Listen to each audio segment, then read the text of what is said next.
Good afternoon.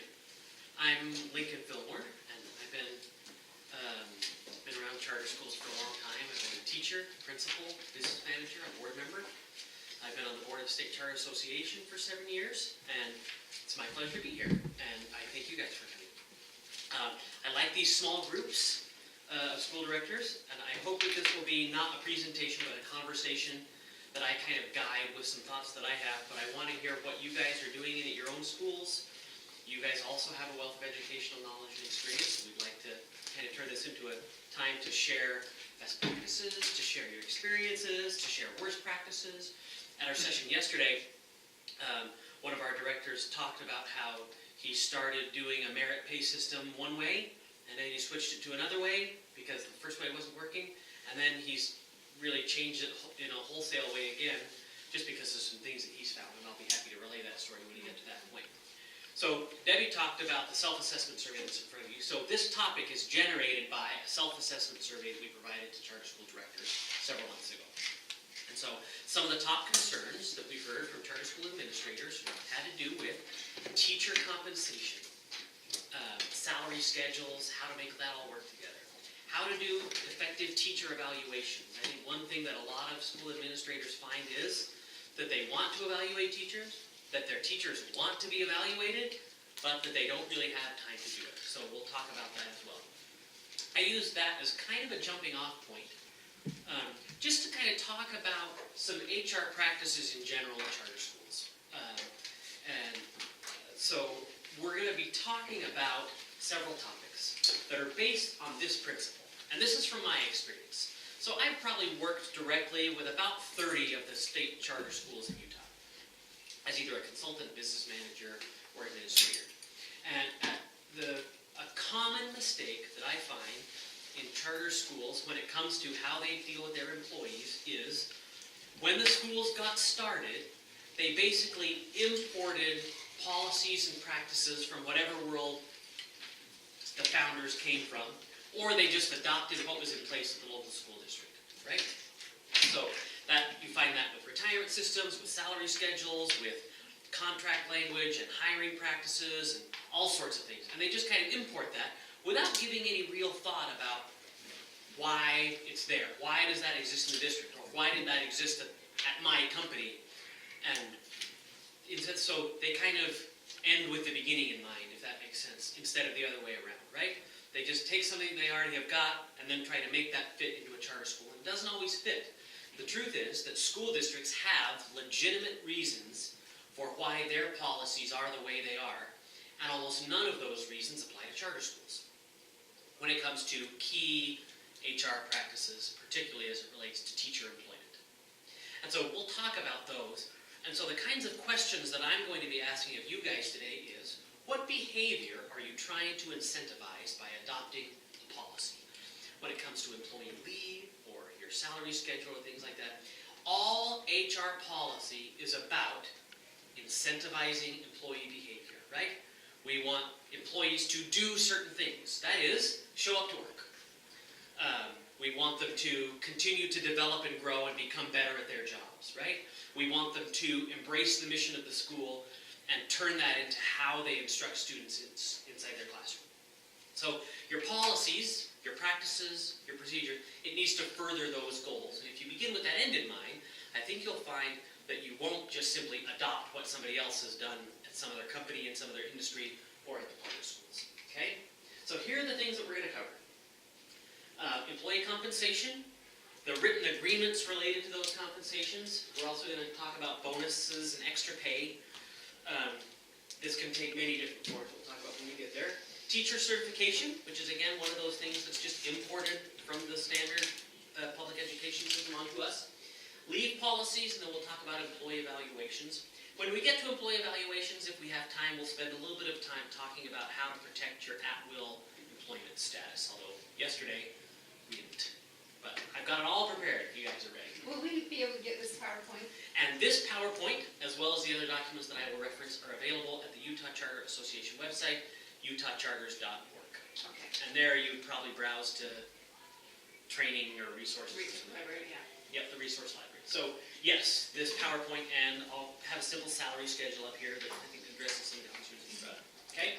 So, I gave kind of a little introduction. This is my second little introduction that says I'm not going to talk about these things. But it's worth bringing up because what we're going to be talking about today mostly has to do with money. Right? We're talking about salary schedules and compensation contracts and bonuses. But money is not the main factor that is going to keep your teachers happy and thriving at your school. It's one factor, but the truth is once you clear a hurdle to where you're competitive in the compensation realm, money is not the most important thing.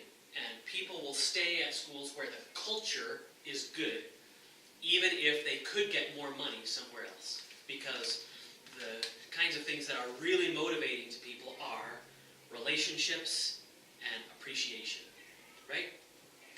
And so, I'm not going to talk about these things. This will probably be the topic of a future conversation about how to build a positive school culture. In the meantime, I just want you to keep in mind that the incentives for that, I've kind of listed here, right? Teachers need to feel appreciated for what they do and recognized for the good things that they do, and that goes way beyond monetary compensation. That they need to have professional growth opportunities, both to develop in their own position and opportunities to grow upward, right? And they need quality leadership and some real incentives for the kinds of things they do. And again, those incentives are not necessarily monetary. Okay? So, I'm going to put a pin in that for several months. We'll come back to it. I just want you to know, I'm going to be talking all about money, and I want you to know that I know money is not the most important thing. So, now let's talk about money. Okay? Teacher compensation. I'm going to state two principles here, and I'd like to know if there's any controversy or disagreement about this. Because I recognize that I'm approaching this as the cold-hearted business manager, right? Teachers are tools. And that is that as a school, you hire and compensate teachers for the benefit that they provide to the school and the students. Not so that you can provide benefits to teachers, if that distinction makes sense, right? The end in mind is the benefit for the school and the students. And the only reason that you provide good pay and good benefits and a good structure for teachers is so that you motivate them to do what you want them to do for students, right? And it's important not to get that backwards. Because if you do, you end up with a lot of what goes on in the public school districts where it's all about solving problem A instead of problem B, okay? And number two, the structure of your compensation and all of your program needs to provide incentives for the behavior that you're trying to see. Okay? Is there any disagreement with those things? Okay. Then with those things in mind, here are the average charter school salaries. These are quite a bit lower than what you typically see in school districts. The main reason for that is charter schools are growing really fast, and so our teacher population is as a whole a lot younger than the teacher population at the school districts that have been around for 50 and 100 years. And they maybe add 10% of their population is new each year. In charter schools, it's quite a bit more than that. And we attract a lot of young teachers. About half of the growth of students and teachers in the state is driven in the charter school system.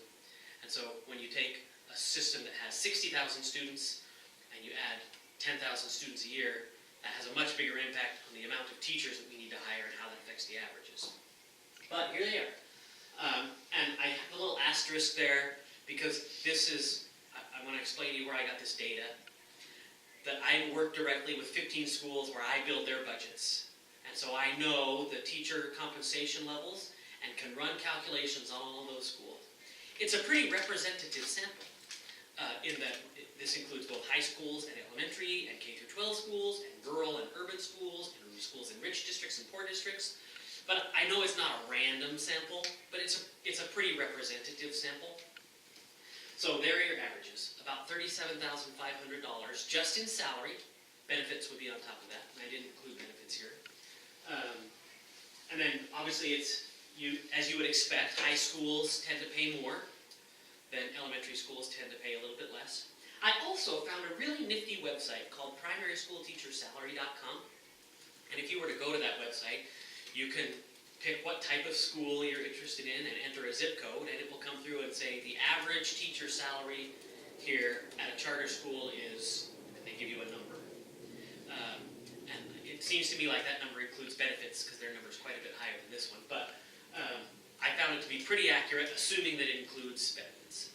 And they would say, if you're a brand new teacher, or the average teacher, or once you've been there for 20 years, this is kind of what you can make.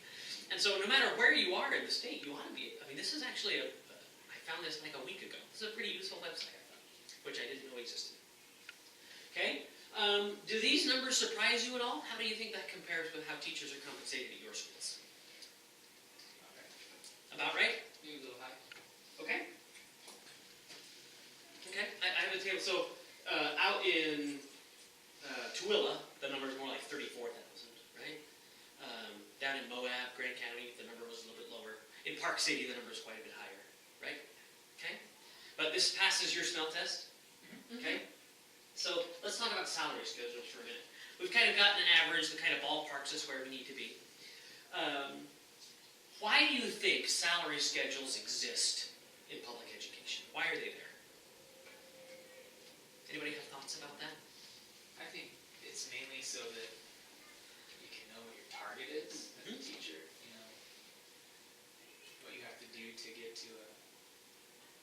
Yeah, actually, one of the directors at last night's training pointed out, it's like one reason why she likes to have a salary schedule is so that their teachers can look and think, if I do certain things, then I can see what those rewards are, and I can kind of plan out my path from that This is standpoint. how I did it. And that's a good reason for a charter school to want to have something like a map, you know, that shows your career at this school could look like this. And did you I have was thoughts gonna about say, I think when it was first implemented, like 40 years ago, it was kind of to squash the fighting and bickering and inequity and all of that, so they just made it. Right. In fact, so the reason salary schedules have the real advantage of being objective, right? That I can take an XY axis, and if we define, and the salary schedules as they exist have all to do with years of service and level of education, right? But really, a salary schedule could plot lots of things, because it's just a matter of taking, okay, we have this factor, this factor, this factor, we can plug it in here and know that's what you're going to make. So it's very objective. And the reason that they exist like this in public schools so inherently is because public schools are political, right? Like, the board adopts that salary schedule and the board is elected. And it's funded by a legislature, and that legislature is elected, right? And so, without an objective salary schedule, right, that says we can take some number of factors that everybody knows and that are perfectly measurable and plot out a salary for any individual based on the inputs, right? Without that, then what you have is subjectivity, right? And in politics, then the subjective judgment that rules all is political, right? It's who your friends are, who owes you a favor. And in an effort to remove that from education, laws were generally passed and unions negotiated contracts to make it based on two factors alone, education and longevity, okay? So, what behavior are we incentivizing? And I'm not saying we in this room, but like in public education, we're incentivizing two behaviors. And those are Working at the same place. stick around at the same place, yep, and get a higher degree. and get a higher degree. Okay, now, if that's the behavior that you want to incentivize at your school, those two things, then a salary schedule is a fine thing to have. I mean, just import the one that the school district uses nearby, or average the ones that are nearby, and then you know you'll be competitive, and you'll be incentivizing the behavior that you want to see. My challenge to you is, think about what are the actual behaviors that we want to incentivize, and then build a compensation system that's based on that. So given that, here we have the directors from 3 different schools in this room, right? We've got Esperanza, which is an elementary school, and we've got Roots, which is a high school, and Good Foundations, which is an elementary school, right? So what behaviors do you want to incentivize among your teachers? Like if you had to create, what would you want to base their pay on? I've actually thought through this a lot lately. Excellent. I actually built the schedule. Longevity, I think, is important in education. I totally agree. But the other part is performance and meeting the traits that we expect to help attain our charter. Uh-huh. So, you know, I want to say that there's so many things that fall under that Mm-hmm. umbrella of performance. Yep. And so one of the challenges to doing that is that that's at least somewhat more subjective than saying I can tell you have a master's degree, and so therefore you fit in this. Where if it's, I want you to be able to develop in the kinds of things that are important to us at our school, that's going to leave some room for interpretation, right? And we do also want to recognize endorsements and furthering your education, because that's going to help you perform better. Yeah. So it's kind of like a 3-factor. And I'll talk a little bit more about that when it comes to teacher certification when I talk about that. But I like that. So, and Tyler. So we kind of broke it down into communication, contribution, and results. Okay. We have a way of measuring those 3. Good. Having a way to measure them really helps out, right? Because it's also true that it's kind of good to get rid of subjectivity, right? I mean, the more objective these decisions can be, then the more transparent it is for your educators, and the more motivated they can be. It's like, I know exactly what I need to do. Instead of what I get when I talk to a lot of teachers is, I really don't know what the standards are, and I can work really hard, but I don't know if that's what they're looking for, right? So having good definitions for measurable performance goals is a very important part. And so you wrote a whole paper about it. Yeah, What are I your did. thoughts? What are your thoughts about it? Well, I'm kind of a believer in, instead of top-down type leadership, classroom up type leadership. So we would want to incentivize first of all, we do in our plan, we do have kind of a step, but we don't call them steps, we call them loyalty. It's a kind of a loyalty reward for sticking with our school. And districts do that too, because if you try to change districts, then you go way down. But we're trying to incentivize leadership and areas of expertise for our teachers. Okay. And we're sort of at a disadvantage, this is our first year of operation. And most of our teachers, the majority, I think all but 4 teachers, are on the alternative route to licensure. Because we had to have bilingual teachers. Sure. And it was just harder to find them. So all of those teachers are in a program with Weber State. They're all getting certified, and by the end of next year, they will have a master's degree. Okay, And great. so, but one of my points always has been, just because you have that piece of paper that says you have a master's degree or a teaching certificate, doesn't mean that you're the kind of teacher that we want Yeah, to that's have. that's a real issue that I have with the salary schedules in general as they Yeah. exist, is that getting a higher degree does not make you a better No, teacher. no, In it fact, it often makes it worse. Yes. So I'm going to be paying really close attention as these teachers go through this master's program to become Utah certified Mhm. and finish up with a master's degree. And the school is pretty much paying for it because, they're all at the bottom. And Yeah. that to me strikes that you guys have discovered a behavior that you want to incentivize, and so you're incentivizing it by providing some education. That seems great. So take a look at this salary schedule that I just pasted up here. And this is one that I created some years ago. And it is not Earth's perfect salary schedule, but I like it because it provides more of a balance between the subjectivity and objectivity, right? So certainly I agree that longevity at the school is a real incentive that you want to reward, okay? I mean, I phrased that wrong, but you guys know what I mean. Okay, so another thing you'll notice is that I tried to front load raises because I think that the difference between a first and a second year teacher is much bigger than the difference between a 7th and an 8th year teacher, right? Like, you guys have watched teachers and you guys have been teachers, right? It's like what I was like in my first year, even to the second year, and then that's just light years of difference. So I try to really pump up the raises in the first several years, and then they get somewhat smaller as you go, right? Like 5% per year up in the early years, and then it weights down to like 2.5% per year on average in the later years. And then I got ranges in here. I kept education. You don't have to. I keep this kind of an homage to what already exists. The reason that charter schools feel like they have to import this is largely because it's what teachers have come to expect, right? And so this kind of matches that. You can re-educate them out of that expectation. But the language I have, so you can see that there's a range, right? And that as you get a little bit more experience, that the ranges kind of overlap, right? So it's very possible and perfectly reasonable for a teacher with a bachelor's degree to make more than a teacher with a master's degree, in my opinion. Because they might be a better teacher, and we might get more outcome out of them, and they might be more popular, and they might be drawing students to the school, right? In a way that some, maybe some curmudgeon with a PhD just doesn't do. So there's some overlap, there's quite a range in there, and that range can be determined by almost anything. And these are a little bit harder to quantify, right? I don't want to say, well, look, if you're a level 2, then you automatically make this much money. But the truth is, if a level 2 teacher can help you out as an EYE mentor or something like that, that has value to the school, and that ought to be paid. But so you can see that the salary that's within this range can be determined by performance evaluations, which then you can craft those, and we'll talk about those in this presentation. The relevance of your experience, progress towards degrees with demonstrated impact in the classroom, which is how I phrased it there, as well as processing through an internal certification system, which is something else that I recommend that charter schools develop, and we'll get to it in just a little bit.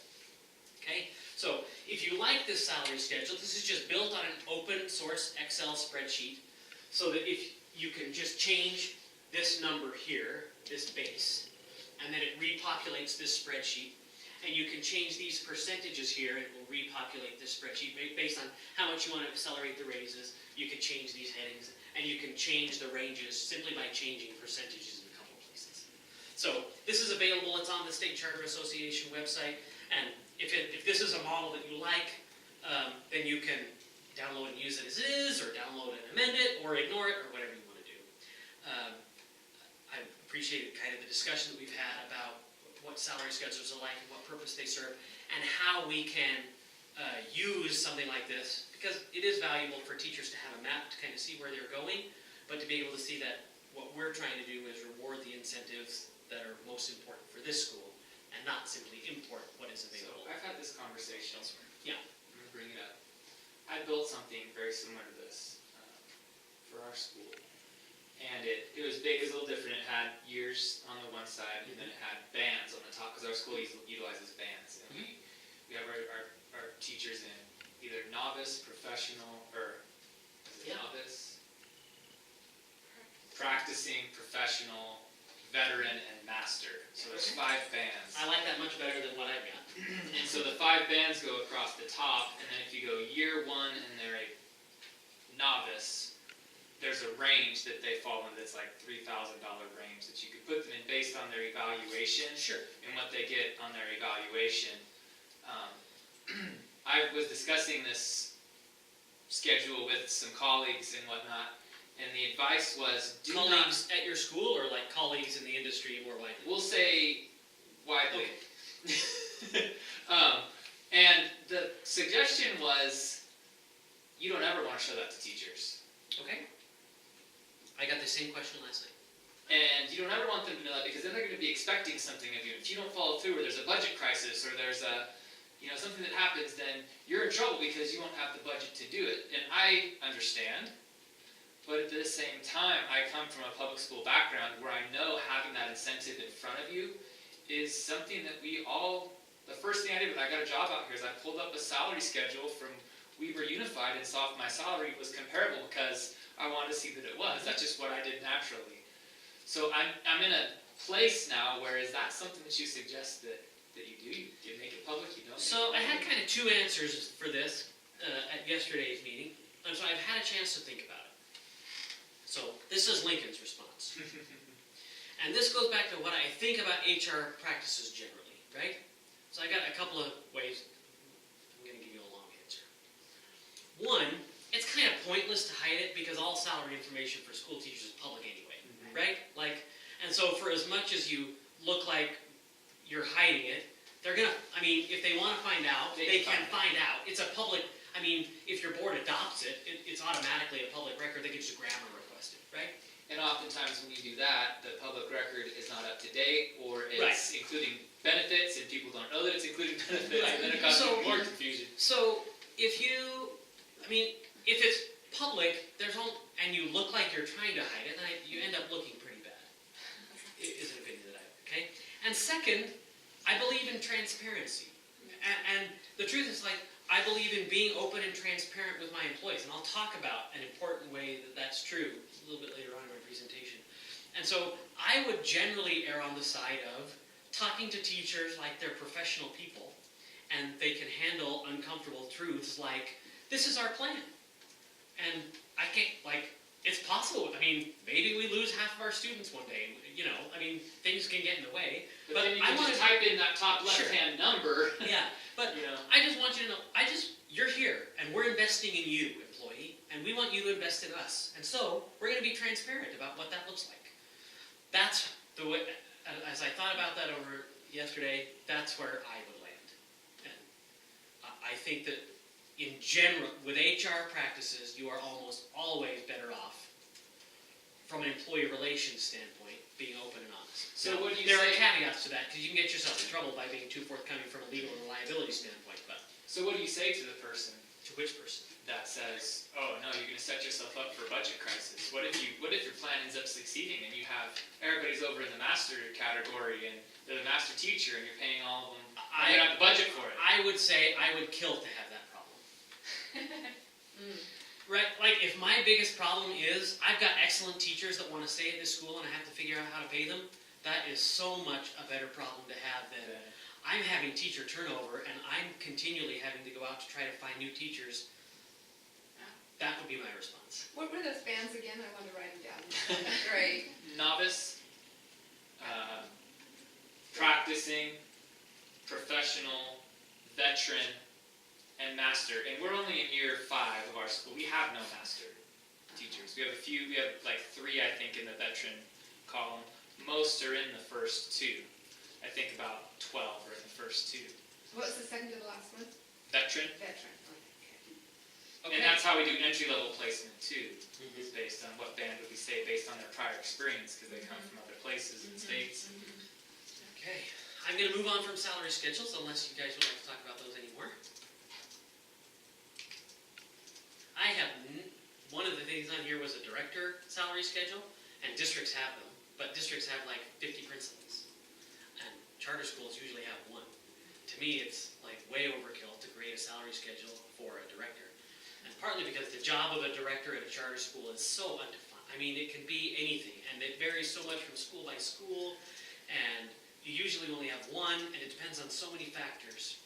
So I don't have a salary schedule for you, but I did find some good data, and I will share that data with you. This is the average compensation. Again, this is just salaries for directors in Utah. And this is really, again, it's not a random. These are the sample of schools that actually followed through and did their reporting on the state transparency website, right? So this was fairly easy to find because there's 1 per school. So there's the median and the mean. It works out that they're pretty close together. That's nice. I mean, what that says is that it's a pretty even spread of things, right? I've got a high and a low that's shown up there. I think that low is an example because I know who that is, and I was surprised. I think that's an example of a director saying, I love this school, and I'm willing to work here for peanuts because I love the school so much, and I want it to succeed. So I think that's probably pulling down the average by a tiny bit, but at any rate, you know, mid to high 80s is kind of the range for charter schools. So as I look into that a bit more, I found some things that you would probably expect, that directors at big schools tend to make more, directors at high schools tend to make more. Actually, directors at K through 12 schools tend to make the most, which I don't know, I guess that makes sense. Sometimes those schools are pretty big. The average salary per student for a director, I found at $157. That was interesting to me. Yeah. So that could give you a couple of ways to kind of ballpark. I mean, I'm showing this to a room full of directors, so like I know you guys are all thinking like your teachers were, like you did as soon as you moved to Utah, right? You're gonna check the salary schedule, find out how well paid I am. I did, because I love the school. So But anyway, I'm realizing I wish I would have.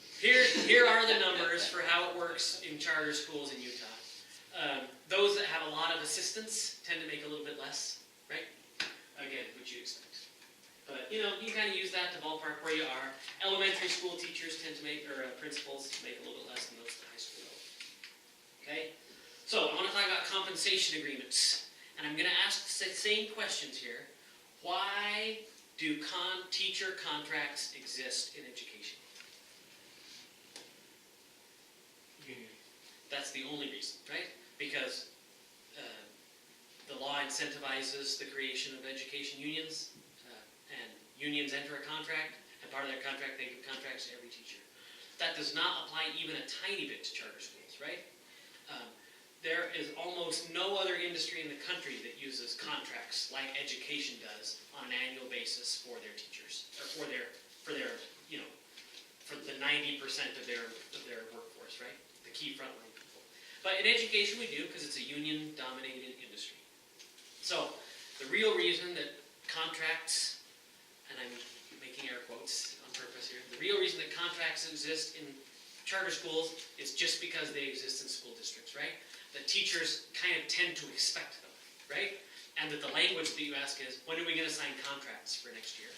And there's a bit of re-education that needs to happen, because if you are, and actually this re-education needs to happen at the administrative level too. If you're an at-will employer, which I think all charter schools are, I mean, some of them might choose to get rid of that, but I believe that all charter schools are at-will employers in Utah. If you are an at-will employer and you hire someone, they are your employee. And they remain your employee until you terminate that employment. That is, you can terminate it by discharge, or they can terminate it by resignation, right? But whether or not you sign a new contract, they are your employee until you fire them, right?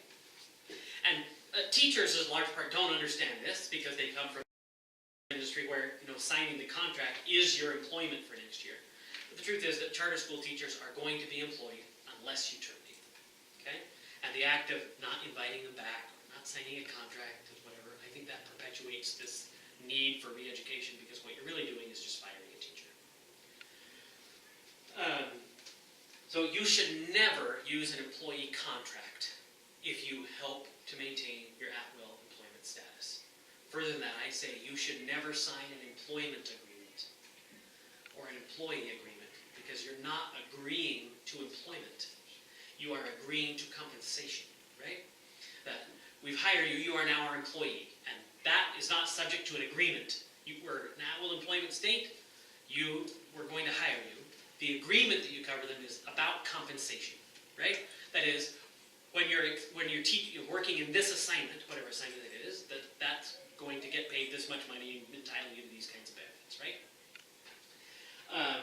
So there is some value to having a written agreement regarding compensation, and anybody want to guess what the largest value is in that?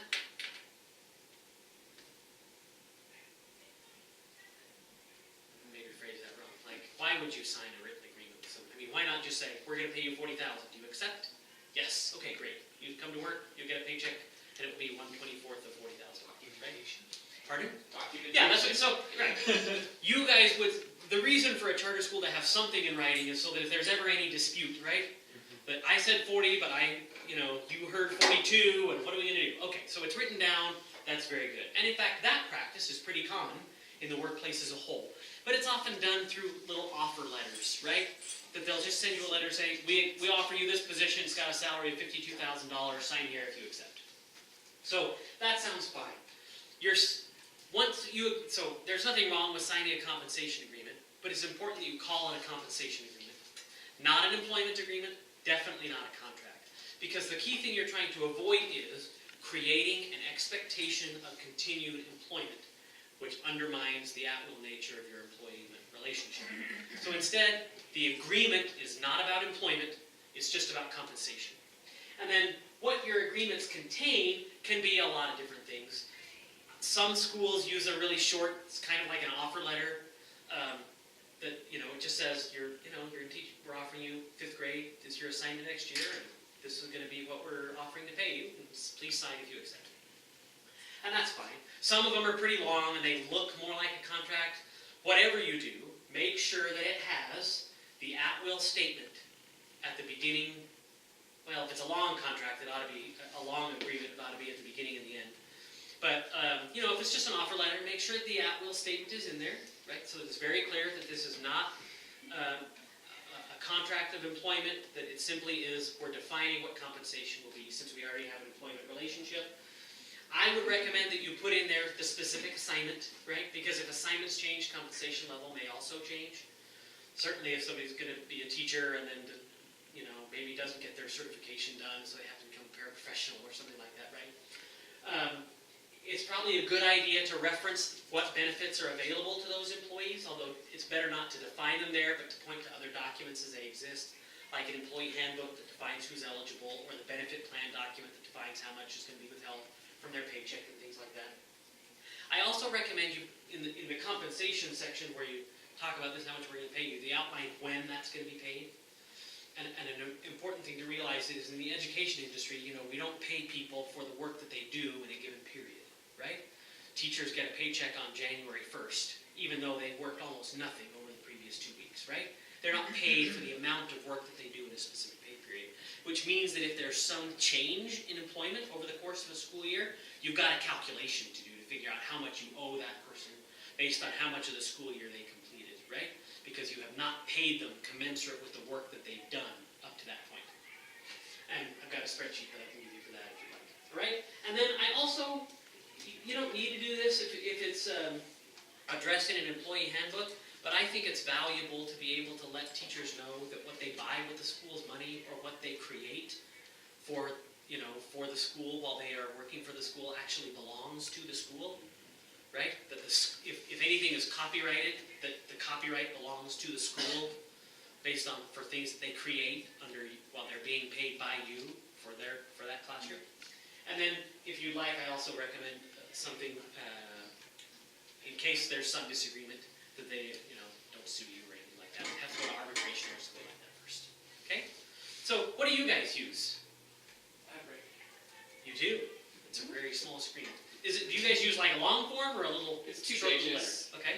And it's broken up, it says at will at the beginning and at the end. I was gonna ask you, specific assignment, Mhm. would it be like 5th grade teacher, or would you say classroom teacher? Either one of those can be fine Okay. as long as the themes are. So it I has- usually, again, I err on the side of being more transparent, so I don't mind stating the plan as I know it. It has just kind of what they agreed to do, to have their W-4 income tax withholding background check, Yeah. proof of employment authorization, social security card, picture identification, other related certifications, compensation, benefits, what paid leave is, Good. 7 non-negotiable days. There's actually an at-will statement at the beginning, an at-will state at the end, and section 3 is employment at will, so it's in the middle too. And then duties. Did your school draft this on its own? Like, did you get a lawyer? I imagine management Red Apple helped us Okay. put it together, but no. So, and there's some other stuff too. company? Okay, great. And what do you guys use? Probably what he uses, because we're with Red Apple too. Okay, let's see, another thing, in the assignment work schedule piece, I like to delineate that there are hours that you're expected to be on campus. And I don't know if you guys have that in yours, but, for us, like, you need to be on campus a half hour before school and stay till a half hour after school is done, and that's part of your assignment. And that you'll be accomplishing other work, whether on or off campus, it doesn't matter, right? Like, you need a grade, you need to do lesson planning and things like that. You need to do the things to keep your teacher license current, but you have to be on campus from these hours. And if you're not, then that's what generates the use of leave, if that makes sense, okay? Okay, let's talk about bonuses. Any other questions about compensation agreements? Okay. Do any of you guys do bonuses or like performance pay or extra stipends or things like that for your teachers? We will. Can you describe what you do for me? Well, we've divided up, we're a dual immersion charter school, so there's certain things that pertain, of course, because of our mission, to just the charter schools, but we have outlined areas of expertise that we know that not everybody can be an expert in everything. So the 90-10 model, dual immersion, ESL specialist, math specialist, technology specialist that's related to the classroom, all these different things. Because we believe that anytime you get a group of people together, they're gonna all come with what they're really good at and what they're not as well at, where they have high interest and not as much interest. And so so they take on a leadership position in an area of expertise, and then they're expected to, if there's a conference on that, the school will pay for them to go to the conference. They do extra research, so they're the go-to person in their area of expertise. And then, and some of this is just kind of coming about now, because so many of them are not licensed yet. Yeah. But the idea is, part of the lines of evidence for their merit pay, their, whatever you wanna call that, the subjective part, is how am I helping everyone else on my staff with my area of expertise? Mhm. That's a line of evidence. How are the other teachers on the staff helping me with their areas of expertise? That's another line of evidence. Then a personal, how do I feel I'm doing? So that the teacher has an opportunity. And they can get bonuses on this throughout Right. the year? Okay, Yeah, okay. and so it's sort of a compensation package based on, and then they can accept assignments like being in charge of the spring concert, or being in charge of safety patrol, or, those kinds of things where they're additional assignments, but we don't feel like we should just expect people to do those above and beyond, so they can take those on if they want. Okay, good. And how about you guys? We offer professional development opportunities through a grant program. That's one thing that we do. Okay. Teachers can go on a survey. We have a good amount of professional development money that they can go to Vegas and go to Singapore Math Conference, get $1,000 toward that or whatever. We also this year started a tiny stipend program for our after-school program. So if they're working beyond their duty day, a couple of our we have like an intramural sports program, and if they're coaching, they get a little $200 added bonus. Yeah, so Kind of it right stipends now. for extra work, that's pretty common, Yeah. and actually almost universal.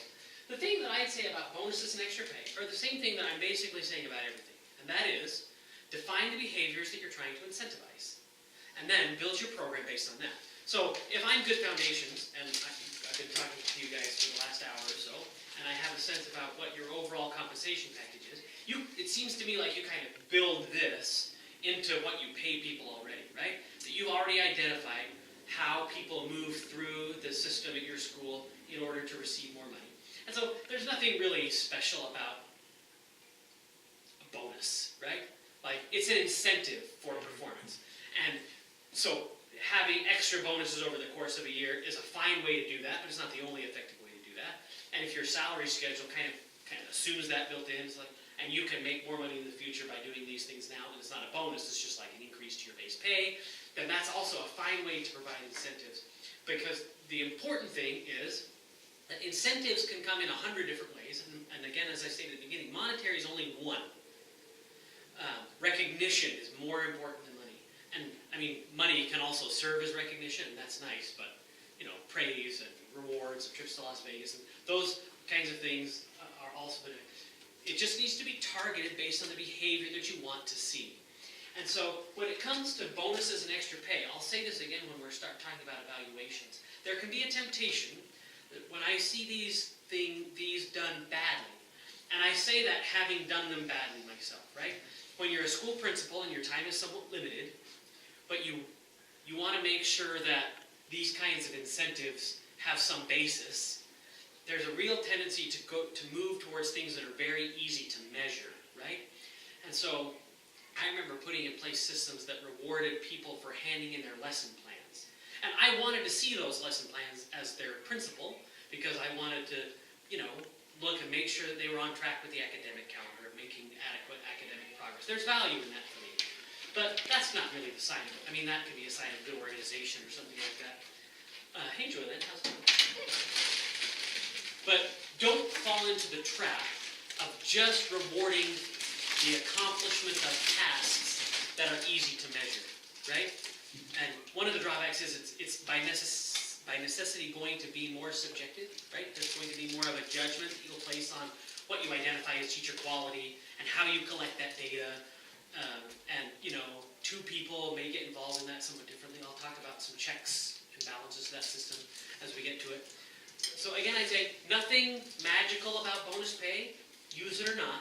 The important thing is that in your HR practice at your school, that you are setting up incentives for the behavior you want to see, okay? And so think about what that behavior is and then structure either your bonus, your compensation, or your reward plan, your leap around that kind of behavior, okay? Any questions about that? Okay, let's talk about teacher certification, for example. So I was very glad to hear you talk earlier about, the bands and things like that you do. and some of the things that you had just talked about, what you guys do at Esperanza. So, another, I'll call this a challenge that charter schools face is, as public schools and by law in Utah, we have to hire certified teachers, right? I think we all know that having a teacher certificate is in no way correlated with your quality as a teacher, right? That's right. So, teacher licensure and certification programs exist because education is a union-dominated industry. This is a way that the unions can artificially restrict the supply of teachers in order to drive the price up. Does that make sense? Right? Prices are always a combination of supply and demand and market forces, and the labor market is the same. Having this hurdle, especially one where it's an education where you have to go to an accredited school that, again, the education establishment is in charge of, right? So this helps to restrict the pool. It limits the supply of potential educators in a way to drive the costs, to drive benefits and compensation up, right? I'm sure you guys have talked about this. I don't know what value having a level 2 license has at a school, except that by state law, now that person can be a mentor and can serve for an early years enhancement coordinator for somebody new. But again, just because they have a level 2 doesn't mean that they're in any way qualified to do that, Does right? the state of Utah have tenure in public schools?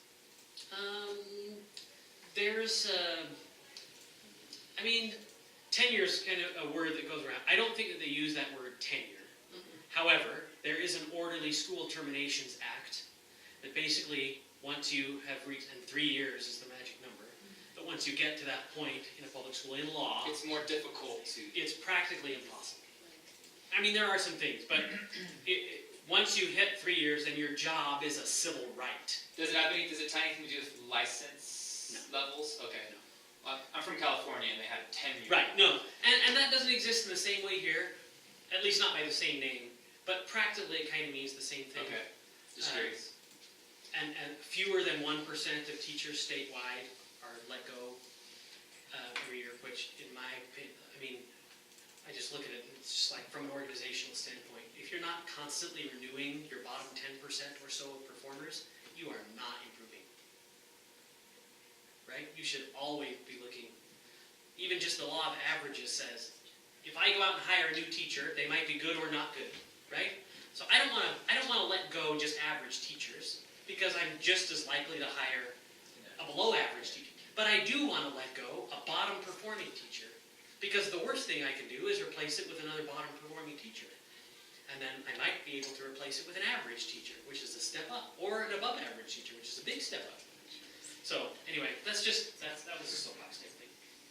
My point to you on certification, and I've talked about this here, and I don't whether you guys call it an internal certification program or not, I'm pleased at what you guys have described to me so far, because it sounds like what you've done is found internal things that are important to you, and you overlay that on top of the state's teacher certification program, right? So if I'm a level 1 teacher at any charter school, I can get a level 2 license that has nothing to do with my charter school, right?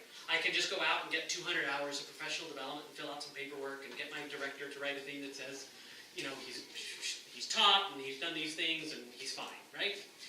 Or you guys, as the director, can move how they develop themselves and what they get in the direction that is beneficial to your school.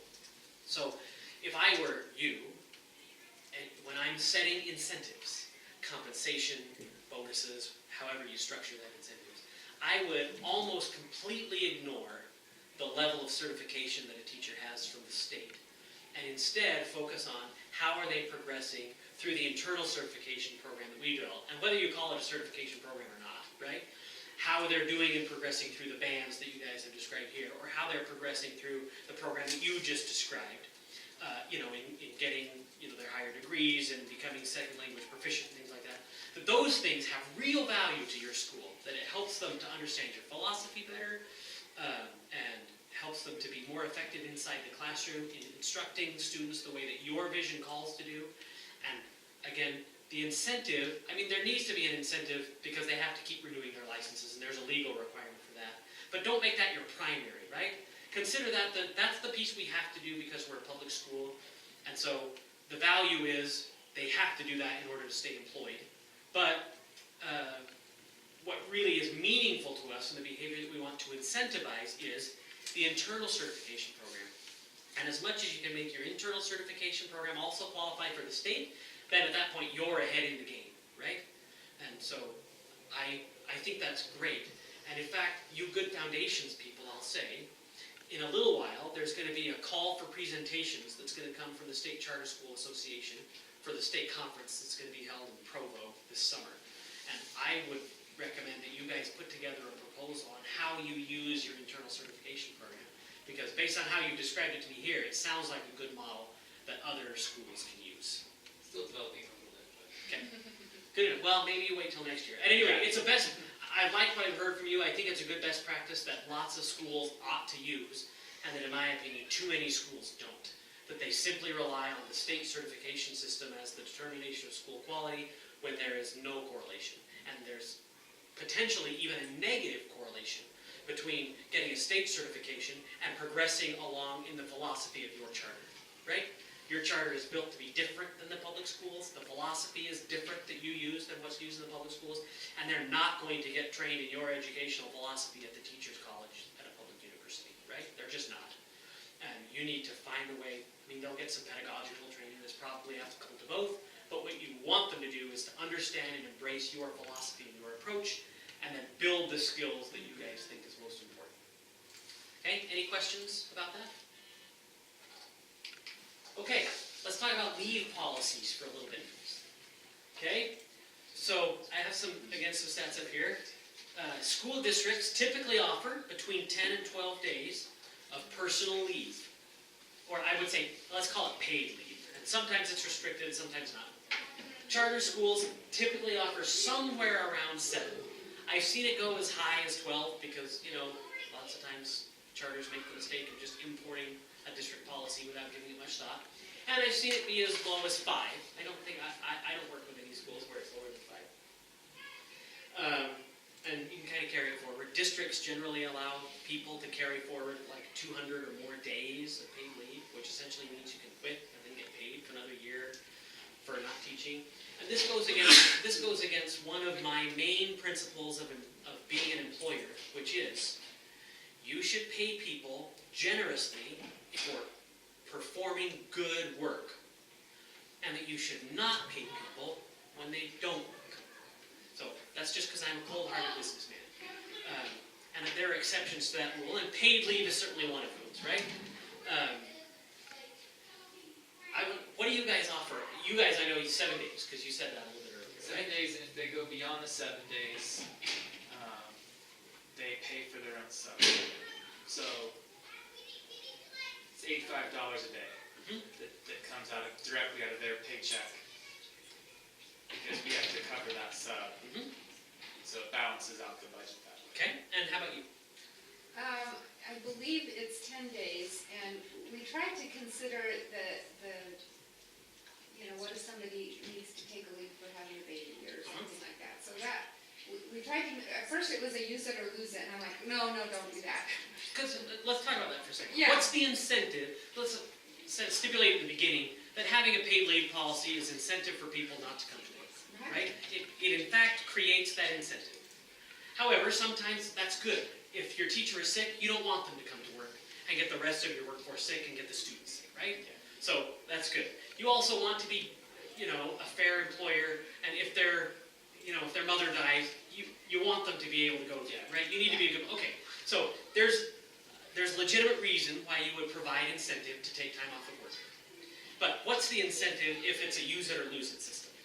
Well, I don't know. I don't know why that was even proposed, because it just means people were like, gee, I think I'll take a long weekend, because Yes. if I don't, then I'm going to lose That it. So- incentivizes people to take time off when they don't need to. And Right? so, we have a second component to ours. If teachers do not use their days, like if I use only 4 of my days, that means I had 3 days I didn't use, I get $100 a day, I think it is. Right. Oh, that's So you've good. got an incentive to take time off because you pay them for not working, but an incentive to show up because you pay them a little bit extra. I like that sort of system. carrying forward, it can be good too. If it's use it or lose it, they'll use it, Right, right? And absolutely. you'll have high absences if you have a use it or lose it system. And I just think people need to know that if, something happens, whether it just be a normal thing like having a baby or, they get cancer or something, they just have to be away from work. Right. They can save up days for those types of, True. Okay, so you can make really convoluted policies. You get this many days, and if it's a long-term absence, then it converts into this sort of a thing. You can use it 3 to 1, and I've seen lots of those things. So, again, as with all policies that relate to your employees, the question to ask is, what behavior are we trying to incentivize, and how can we craft a policy that incentivizes that behavior, right? And so, generally, I counsel schools to consider all of these things, right? And one of them is that teachers have 180 scheduled days off per year. From that standpoint, you guys don't need to be really generous with your paid time off, because they've got a lot of time off already, right? Like in July, they're going to get a paycheck. They're not really working. They've worked hard over the school year, so that's good. I see no need to provide people leisure time, paid time off, right? They've got plenty of that. On the other hand, teachers, it's hard for teachers to schedule things like doctor's appointments and dentist appointments, right? Because if a teacher misses school, or even misses 2 hours, that's a much bigger deal than me, right? Where, if I need to take 2 hours off in the middle of the day, that's fine. I'll just catch up my work a little bit. No, teachers have to be there when the students are there, and if they're not, there's almost no point, right? So, trying to keep that sort of a thing in mind, I think it's a good idea to give teachers some personal leave to take care of being a person, right? There are some times when you're going to need to go to the doctor, get a prescription. Even if you're well enough to come to work, there's going to be times when your kid gets sick, or your best friend gets married, right? Like, things that are outside of your control, that's all right. Also, teachers are exposed to a fair amount of germs, right? Like, much more than me, right? but they build up a resistance. They sure do. I know. And I tell you, never got sick. Since I stopped teaching, I missed that resistance. But yeah, so they do build up, but they are exposed to germs at a much higher level than, I think it's a good idea to be generous with sick leave for teachers. But I have no problem with requiring that to be used for sick leave, for example, right? Like if you provide 7 days with no restrictions, then they're likely to use those 7 days unless you set up some incentive to not use the 7 days, right? I also recommend that you ought to keep a distinction between a school year and a calendar year employee. And I say that because in a school district, the principal of the school typically signs a contract for 220 days. And I think that's a mistake in a charter school. And the reason I think that is because the job of a charter school director is very dissimilar to an elementary public school principal, right?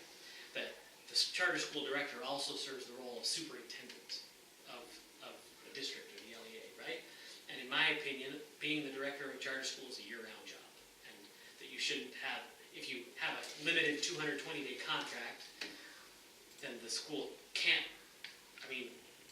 really can't force you to work. What if something happens in July that requires the superintendent to be on site? I think there are a couple of employees at a charter school that ought to be calendar year employees.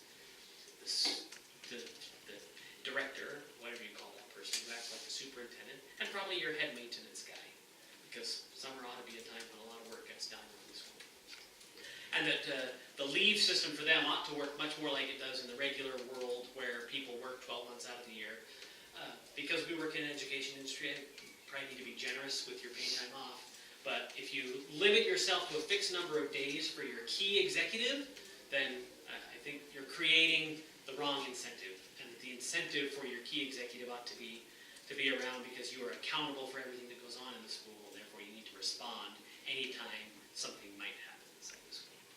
Okay? And then there are some special circumstances that might be exceptions that are totally out of control, but that really might impact the teacher's ability to come to work, and one of those is jury duty, right? It's a civic obligation, they kind of have to do it, so a lot of schools, certainly school districts, and most charter schools that I work with offer a jury duty leave. It doesn't cost very much money, it turns out, because it happens so rarely that people are going to be gone for any number of days for jury duty. And another one is like a death in the family. That could be a pretty big deal if your mother or a child or something like that passes away. That is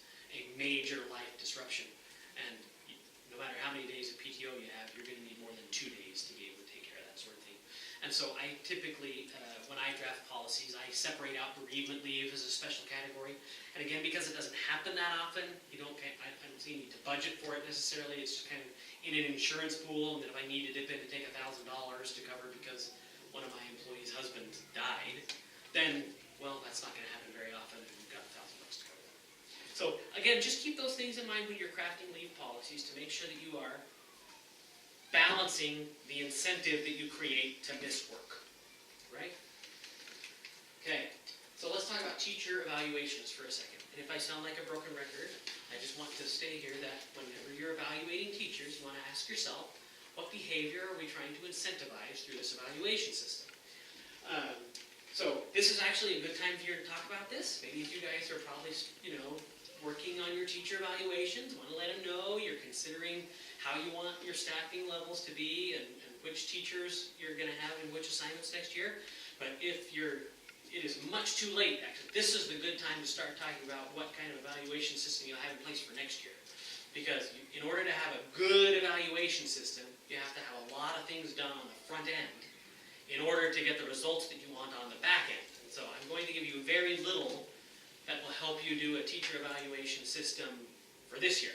But if you feel like, I hope what I can provide you will give you some guidance about what you might be able to do to improve your teacher evaluation system going on for the coming, okay? So I've got a couple of basic principles that you ought to keep in mind whenever you're doing evaluations of any employee. So yesterday I was at a school doing a focus group of teachers, just kind of talk about the culture of the school. And when we started talking about the weaknesses of that school, the topic was, we don't know what's expected of us, right? Like, we want feedback. I don't know how I'm doing. I think I'm doing okay, but the truth is I don't know how my director thinks I'm doing, and I don't know what I can do to get to that point, right? What that school is missing is the first ingredient that you need to have, which is clear expectations that are known to both parties, right? Without that, the truth is that all of your employees, they want validation, right? They want to know that the performance that they're giving you is the performance that you want. And if it's not, they want to change it so that it is. There are minor exceptions to that. I mean, sometimes people just get so mad or they just don't like you or the school or the philosophy so much. But generally, employees, they want feedback, they want to be evaluated. And even in my own company, I noticed that same thing. When we used a couple of years ago, people always were just not getting evaluated. You guys need to have an evaluation system, so we put them together. Okay, so everybody needs to be evaluated, and that evaluation ought to be based on criteria that are known in advance and data that's measurable, right? When you're doing this, do all that you can to eliminate or reduce subjectivity, right? Make very clear that the data must be evaluated, and make sure that those criteria are consistent with your mission, right? That you want to make sure that your charter is reflected in how you evaluate your teachers and what you evaluate them on, okay? So there are many ways that you can do this. And again, you're going to start with thinking about what you want to incentivize, and then thinking, how can I measure the behavior that I want to see, right? If we set it up that we want our teachers to achieve a master level, then what will I see in a classroom that will let me know that this teacher is that kind of a teacher, right? You'll see a certain level of engagement of the students, and you'll see a certain level of energy probably from the teacher. You probably ought to see something in the student's performance, right? That you'll see that their reading level is actually improving, and that you can see that a 4th grade teacher is able to take their kids from a 3rd grade reading level to a 5th grade reading level over the course of that year, right? So how do you measure those kinds of things? And what sort of things do you as the director, do you need to observe? And what data do you need to collect in order to see whether or not that's what you're getting from that kind of teacher? And then an important question that I think most people leave out, I shouldn't say most people, but when I get brought in, then I guess I'm working on trying to help fix systems that don't work quite right. And a common thing that I see in those systems that don't work quite right is principals have thought about these kinds of things, right? Yeah, I want my teachers to be active, engaging, and my students' reading scores to go up. But they fail to think of, if I'm going to be measuring this, what is that going to require of me as the director in an amount of time, in observations and in reviewing data, and what is that going to require of the teacher? Are they going to have to stop teaching in order to write up a bunch of reports to submit to me about this? And the systems that don't work typically don't work because you haven't considered how much time it's going to take. And when you start putting in that system, it just, nobody has time to do it, and the director doesn't have time to follow up on it, and so it just ends up not getting done. And that's a mistake. So consider your own time. Like, you have a lot to do. You ought to put in an evaluation system for teachers, but that system needs to be a feasible one that you can accomplish in the time that you have as a director. Okay? So don't overextend yourself. And I mentioned this before, but don't make it just a, look, every teacher has a job description. But I remember as an employee, this was before I was a teacher, but I would have like this evaluation, it was like 4 pages long. Here was basically my job description in a thing where I would rate myself from 0 to 5, and I would just hand that in, and then we'd talk about it, and I would get some ratings or whatever. But quality teaching isn't just the accomplishments of tasks on a checklist, right? It's not just handing in lesson plans, it's not just showing up into work on time, it's having a measurable impact on students. Further than that, I'd say, if you can narrow the scope of this evaluation, you'll be much better off, right? You don't want to take a shotgun approach and say, teachers, we're evaluating on how good you are at everything. Instead, try to target it to the priorities that are your focus, right? And that may vary actually person to person.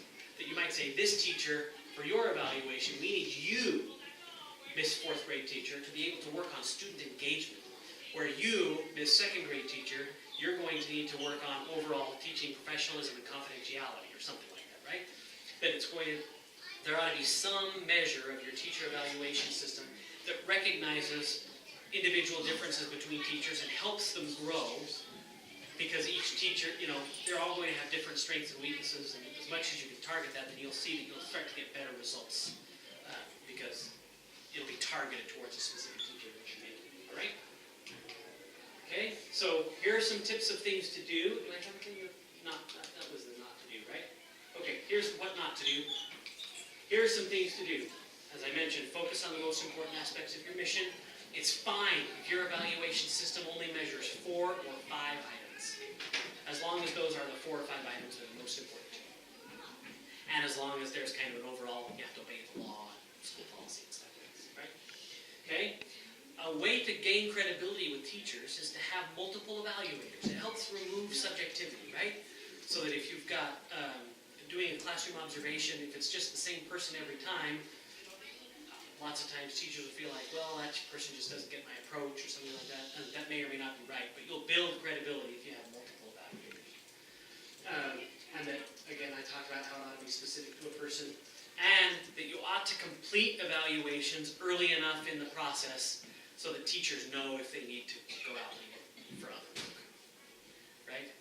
Again, I'd say this gets back to creating incentives for the behavior you want to see, which is one of the points that I made earlier on one of your early questions that I told you I'd talk about. That has to do with transparency, right? As an employer, you are almost always better off being open and transparent with your employees, including about their own standing. Because if you aren't open and transparent with them, they won't be open and transparent back with you, right? So last year, there was a charter school in Utah that lost 2/3 of its teachers. Some of those were let go, and it was the school's decision, and I have no idea whether that was justified or not, but the director decided to let a lot of the teachers go. But because that was a surprise to all of those teachers, he lost about as many as he let go just quit, right? Because they were working in an environment that they didn't like. But they didn't let that director know until August, right? Because they were afraid that if I let him know early, he's going to cut off my benefits, he might cut off my paycheck. I just don't trust him because he is not open and honest with employees. That's not the kind of, on the one hand, that's not the kind of a place where people are going to want to stay and work. On the other hand, that leaves you 2 weeks before school starts trying to fill 5 teaching positions, which is what was happening down at this school. You don't want to do that. You are much better off being open and transparent because you are trying to incentivize openness and transparency that comes back to you. And of course, people are going to be somewhat guarded about their future, but if they feel confident, for example, that if they tell you in March that this isn't quite working out for me and I need to go look for another job, that your response will be, hey, thanks for letting me know. You've prepared me for the future instead of, I can't believe you would do this to me, you're fired, get out, right? If that's your approach, they won't tell you until they've got their other job lined up, right?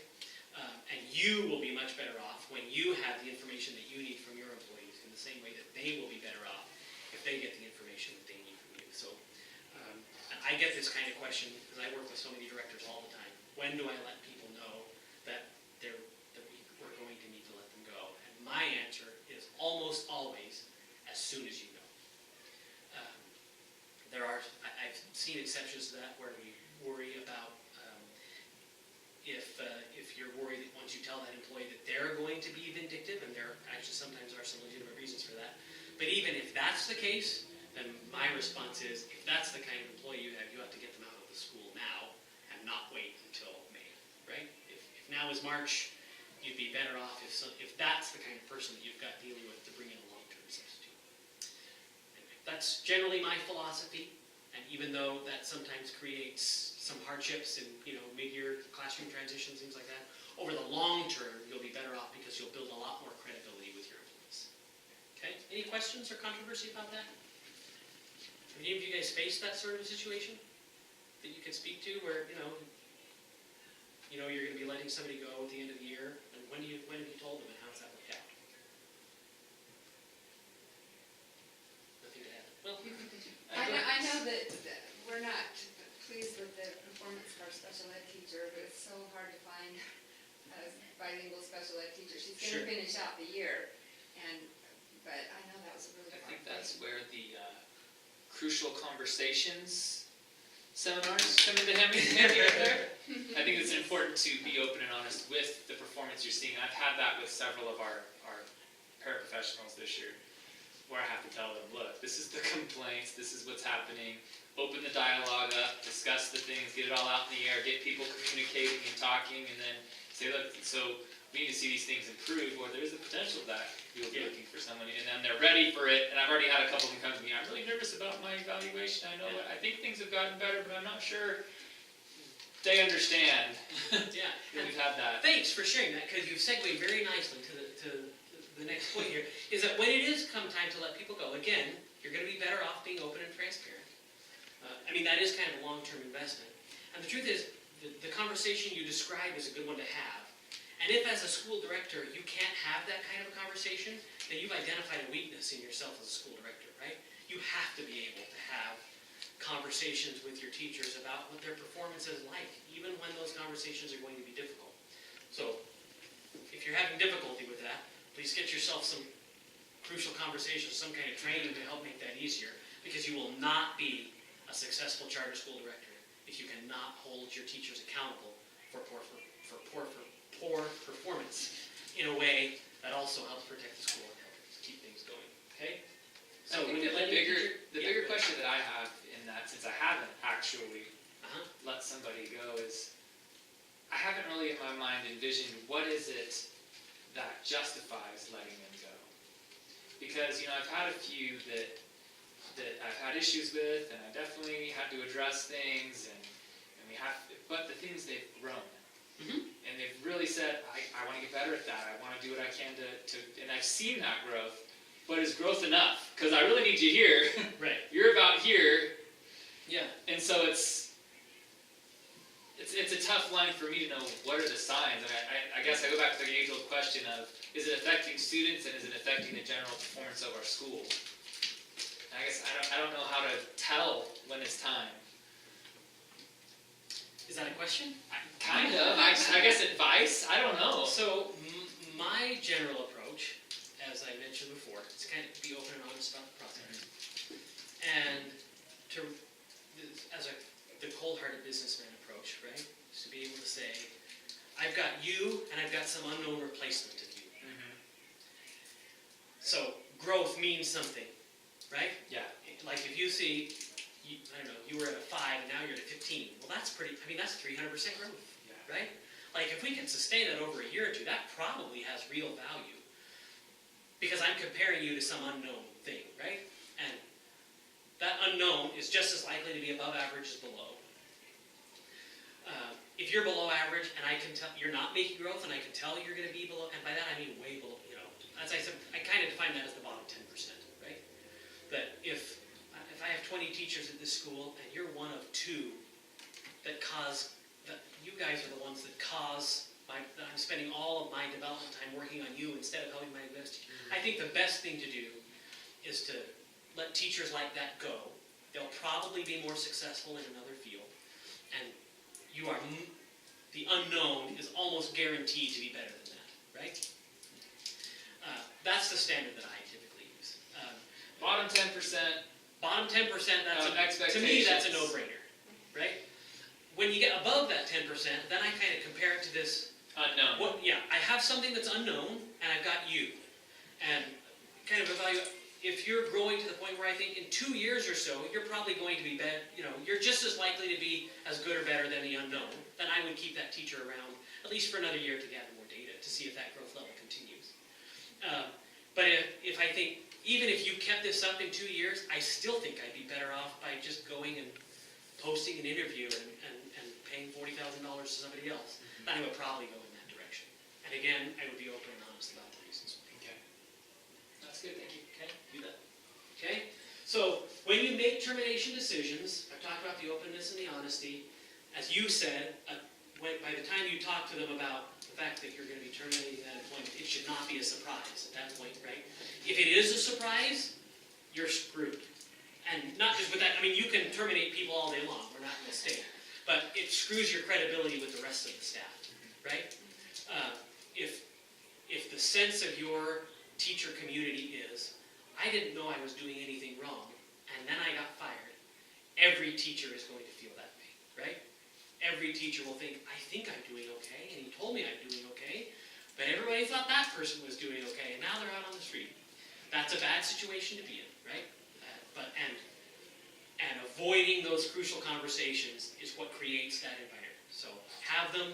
The termination conversation should never be a surprise. And whenever you do that, you should pay teachers out for what they've worked. And if you are keeping somebody through the end of the year and they've worked a full year, you should pay them a full year's worth of salary and a full year's worth of benefits. This is my opinion. Even though you're not required by law to pay them the benefits, although you are the salary. You're not required by law to pay them the benefits. You're better off if you do, because it might cost you $1,000, but you're going to create the kind of incentive where your employees are unafraid to tell you, right? If they think that once I tell you that I'm going to leave, you're going to cut my benefits off in June, and then I'm screwed over the summer, then people aren't going to tell you that they've chosen to leave until after it's too late. That's my advice to you. It helps to create a better workplace environment and incentivize more from the teachers. So that was my last slide on this topic. Later on, we'll move through how to win unemployment claims and kind of how to have those at the end termination kind of decisions. But the truth is, I think that we're probably, since we've been here an hour and a half, it's been a really great session. I've appreciated hearing the feedback and things like that from you. We'll kind of say that and probably do this at a future thing. I over-planned because I was like, how am I going to talk about salary schedules for an hour and a half? So I made sure that I had plenty to talk about, which, as you know, trained teachers do that, right? Over-plan. Make sure you've always got something to teach in case it goes faster than you think. So I would like to thank you for the time that you spent here at Good Foundations and with me today. I hope that you have gotten some value out of it from what I've provided, the feedback that I have through the schools we work with, and that we had in sharing back and forth with each other. And I love these kinds of sessions where we get good participation, because this helps out. And now when I do this next one in a couple of weeks from now down in southern Utah, we'll be able to talk about the kinds of things that we learned from Good Foundations and Esperanza and Roots and what they've got going on at their school. So I appreciate you coming, and thank you. 2 final notes. You've got presenter evaluations in front of you that we'd like you to fill out. And maybe Jo Lynn will talk about this. I'll let her do that other thing. I would just say, my final note then is that the State Charter Association has a mentoring program grant, and it's new to Utah. And so these sorts of training seminars have not been available to charter schools before. And so they are now, and I thank you for taking advantage of them. But I also want to have you guys consider what value you as an administrator, your school's board, what kind of training would benefit you guys, because this mentoring grant, in addition to paying to these kind of large-scale things where any schools can come, we can also come to your school to provide training for your board, to help you implement some of these kinds of programs if you need help doing it, to help you go over and create a good salary schedule for your school, anything that we've covered, or really anything you need. If you think that you might like some expert help, The state association has identified statewide a group of certified trainers and mentors who can come and help you create these things at no cost to your school. And there's advantages to the movement to be able to build this kind of capacity. And so I encourage you to use that capacity